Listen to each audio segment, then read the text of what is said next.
You've probably seen the ads. Buy a cheap certificate online, pack your bags, and fly off to teach on a beach somewhere. In reality, a teaching job abroad is a legal entry process. While you're looking for a classroom, a government official is looking for a specific set of documents.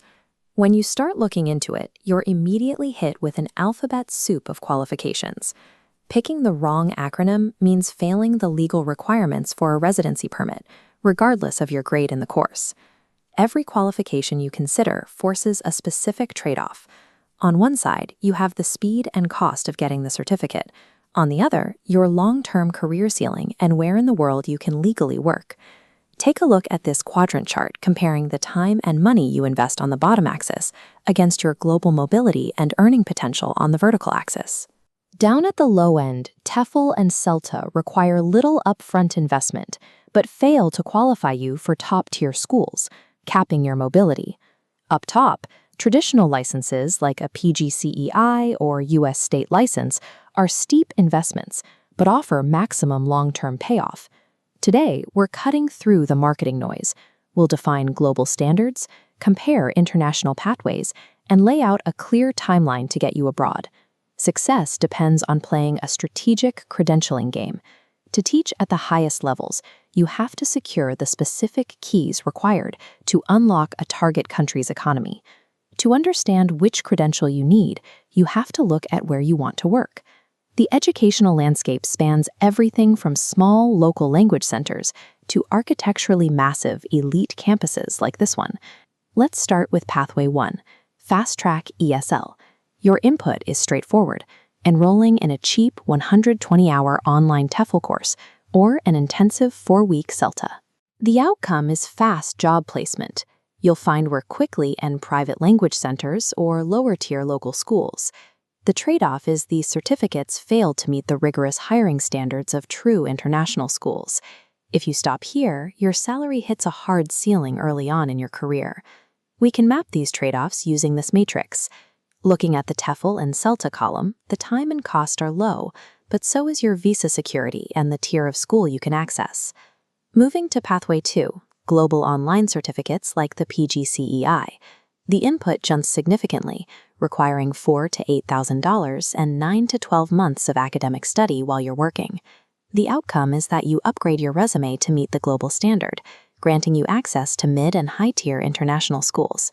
But this pathway comes with a specific risk attached to the practicum, the required supervised teaching component of the course. High-regulation regions, particularly the Middle East, strictly scrutinize how that practicum was completed. If your supervised teaching was remote or unobserved, they frequently reject the qualification for a visa. So while global online certifications offer incredible convenience for working professionals, they carry a hidden risk of geographically limiting where you can legally teach. Getting a job offer from a school is only half the battle. Getting past the embassy is the other.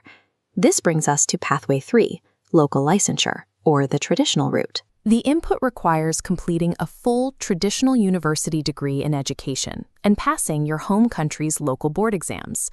The outcome here is near guaranteed visa approval almost anywhere in the world and exclusive access to the most elite Tier 1 schools. The trade-off is the massive upfront cost. Spending years and thousands of dollars on university tuition significantly delays your initial move abroad. Regardless of which pathway you choose, your qualification is practically useless if you don't navigate the bureaucratic reality of international relocation. A principal liking your resume and offering you a contract does not mean their country's Ministry of Education will legally recognize your degree. This flowchart illustrates the solution, the apostille. It's a mandatory authentication process where your degree and background checks go to a government office in your home country to receive a specific internationally recognized stamp before a foreign ministry will accept them. The most common mistake applicants make is booking a flight or committing to an offer before this process is officially complete. Without that stamp, job offers are routinely rescinded at the last minute. To mitigate these delays, you have to operate on a strict 12-month career transition timeline. You need to perfectly align the completion of your coursework and background checks with the peak international recruiting season, which runs from November to January.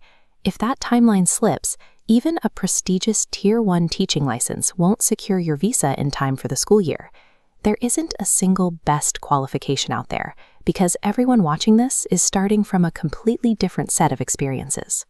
The ultimate rule is this: the right credential is the exact one that bridges the gap between what's currently on your resume and what your target country demands for a work visa.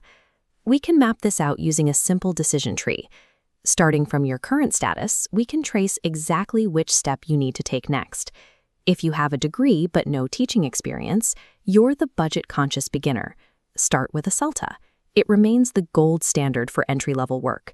Save your money and do not buy an expensive online master's degree until you know you actually enjoy being in a classroom. If you currently teach ESL abroad but want to transition into proper international schools, you're the unlicensed expat. You need to upgrade to a PGCCEI or a U.S. state license program. Stacking up cheap TEFL top-up courses will not grant you access to Tier 1 schools.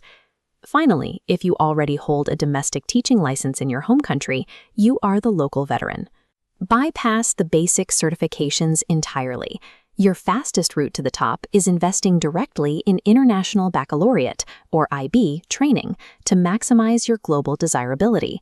Regardless of your profile, here is your immediate 3-step checklist. First, identify the specific visa laws of your target country. Second, audit your current degrees. And third, start the apostille process today. Treating international teaching as a strategic immigration process ensures a safe career transition. With the right roadmap, you guarantee your spot in a global classroom.